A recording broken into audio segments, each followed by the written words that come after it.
Om Ajnanatimirandasya Gnananjanashalakaya Chakshur Unmilitam Ena Tasmai Shri Gurave Namaha. Nama Om Vishnupadaya Krishna Prishna Bhutale Srimate Bhaktivedanta Swamini Namini. Namaste Saraswati Devi Gauravani Pracharani. Nirvishesha Shunyavadi Pashyati Deshitani. Jai Shri Krishna Chaitanya Prabhu Nityananda Shri Advaita Gadadhara Shivasadi Gaurabhaktavinda. Hare Krishna, Krishna Krishna, Hare Hare, Hare Rama, Rama Rama, Hare Hare. Hare Krishna. This is from Bhagavad Gita, chapter number 1, text number 32 to 35. So I'll read the shloka, then the translation. So the shloka goes like this. Kim no rājyena govinda kim bhogair jīvitena va yeṣām arthe kāṅkṣitaṁ no rājyaṁ bhogaḥ sukhāni ca ta ime vasthitā yuddhe prāṇāṁs tyaktvā dhanāni ca ācāryāḥ putrās tathaivascha pitāmahāḥ mātulah shva shūrā pautrāśyālah sambandhinas tata etān hantum iccāmi gnātopi madhusudana api trailokya rājyasya heto kim numahi krite nihatya dharta rashtrān na ka priti syaj janardhana. So translation by His Divine Grace A.C. Bhaktivedanta Swami Srila Prabhupada.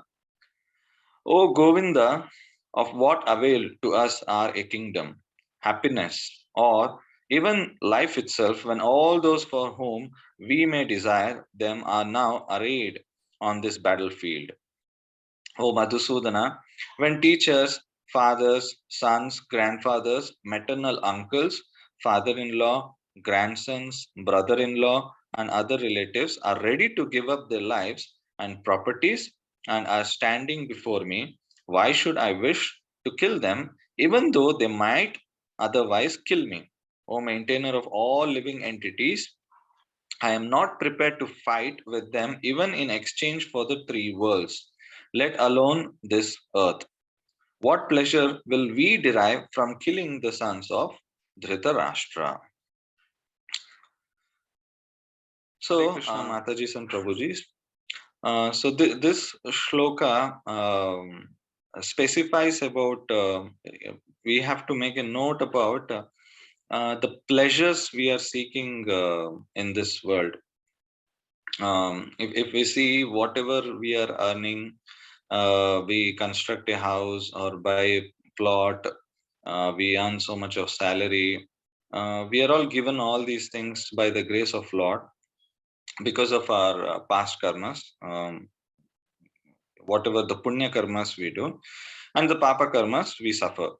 So accordingly, we are receiving everything and we engage them in the service of our immediate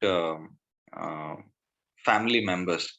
So generally the mentality or the emotions we carry is we earn and we do everything for our future, as in our children. So they should be happy. This is the mentality we have, and we do not wish anything bad for our our byproducts or our the close ones, the beloved ones.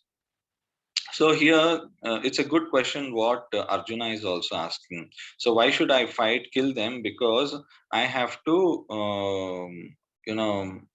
because of the pleasure of me getting the kingdom, I should become the king.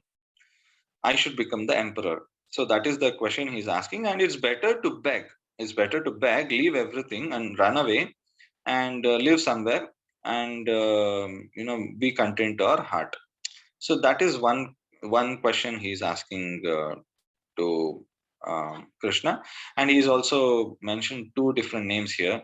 So he's not calling as Krishna, he's calling Govinda and Madhusudana. So Govinda is nothing but who gives the pleasure to the senses and the cows. So Govinda, go means senses, and go also means cow. So here he's trying to address in that way because he wants the satisfy the senses.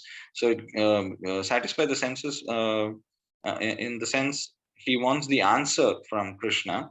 And Madhusudana, because Madhu is a demon who stole away all the Vedas, all the knowledge from Brahma, where then Krishna had to come in the form of hayagriva and take away all the Vedas and give it back to Brahma. So that way he's called madhusudana. Sudana means one who kills or destroys.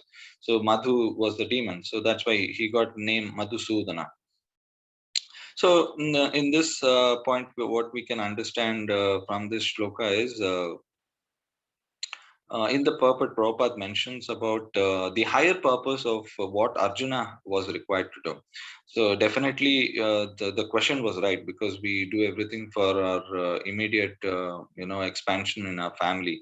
But on the other hand, we have to see the fundamental principles of life also. So what is the priority in our life also? Definitely we are not facing this kind of situation where we have to kill our the relatives or brothers or friends. So but there are certain things we will come up in our life. We have to choose between the family members and our fundamental principles. If something which irreligious things happen in our life, we have to cut down on certain things. So we do face in Krishna consciousness these kind of situations where the it might be family members or our friends or anybody who will be doing against the principles of religion, in the sense against the scriptures, where we have to understand, we have to do those discriminations, and we have to come to a decision. We have to make that decision what to choose in life. So one small pastime I can tell you. So there was one hunter once upon a time. So he used to maintain a family. He had his children, mother, then he had wife. So what he used to do is he goes to the forest. He hunts the animals, and that's how he used to maintain the family. So basically, he's a hunter. So he used to do it for a very long time until Narada Muni comes, and he asked, "What are you doing? So why are you killing animals for all these pleasure?" So he said, I'm doing it for my family. I want them to be happy. So I'm killing the animals, so I make a living out of it." So that's a genuine question which he asked. So Narada said, I just want to let you know that you can ask question to your family members. Now, because of so many killings you're doing, so there's definitely what the actions you're doing, there will be karmic reactions. So you're going to suffer in hell. So you can ask if your family members can take those karma. Okay. So he goes back and he asks his wife. She said, why the hell I should take that karma? You're doing it, you're maintaining us, that's your responsibility. So I cannot take your karma. So he asked his children also. So he got the same answer. He asked his mother also. So even mother gives the same thing. Whatever you do, you will suffer for it. Whatever you do good things, you will enjoy for it. So this way he understood that till now I was doing so many things for the pleasure of my family, but against the scriptures. And now he goes back to the forest, and he waits for Narada Muni. So now Narada Muni says, now I think you understood what the point I'm trying to make. So you have to go in the principles, in the line of principles, what scriptures say, and accordingly you have to perform your duties.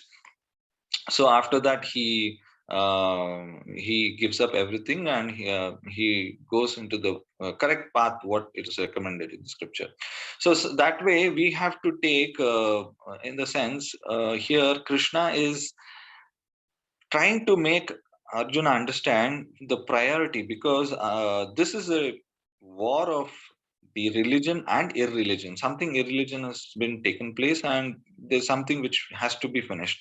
Definitely, Krishna has finished everything, but Arjuna, being instrument, he's using him, and he wants to give that credit, that glories to Arjuna. So in that sense, the answer lies in this shloka itself, in the purport also, that we have to satisfy the senses of the Lord. And in that way, we will understand what our real life would be. what our ultimate goal is. Is it only because we are living like this? We are living in Bangalore or Hyderabad or anywhere. We are just taking care of our family. This is our ultimate goal of life. This is whole and soul. My aim of life would be. No, there is something beyond this body, beyond after this life, which I'm going to perform. So, what is my ultimate goal? This is temporary. This body is temporary. But what I'm going to do after that? So, if you look into that way, we will understand there is a higher purpose of the Lord, which today you all have come taking up Krishna consciousness, because not everybody has been coming to Krishna consciousness. Those who come, they are very fortunate, and they understand the purpose of life, and that leads to going back to Godhead. So in this way, it's very nicely explained. If every day these classes are going, so I request everybody after the class to just read the shloka translation and the purport, so that way your reading also happens. So Bhagavad Gita. So this particular shloka, you have to understand the differentiation between family life, the relatives, the friends. On the other hand, there is Lord also. It can be made very nice if Lord comes in our life. Everybody's house, the center of the house is, we can say Yajamana. Okay, the center of the family is actually the family head. But when Krishna becomes the center of attraction in the house, things start changing. When it's that slowly everybody starts accepting, and the environment, the atmosphere, everything changes in the family, where everybody is thinking about the Lord, serving the Lord. So that way the sense of proprietorship will subside. So we give the importance to the Lord. Nothing changes. You earn, you go to office, everything is same. You have your earnings, you do everything, but for the pleasure of the Lord. And it's not against the scripture. So this way we can understand this shloka.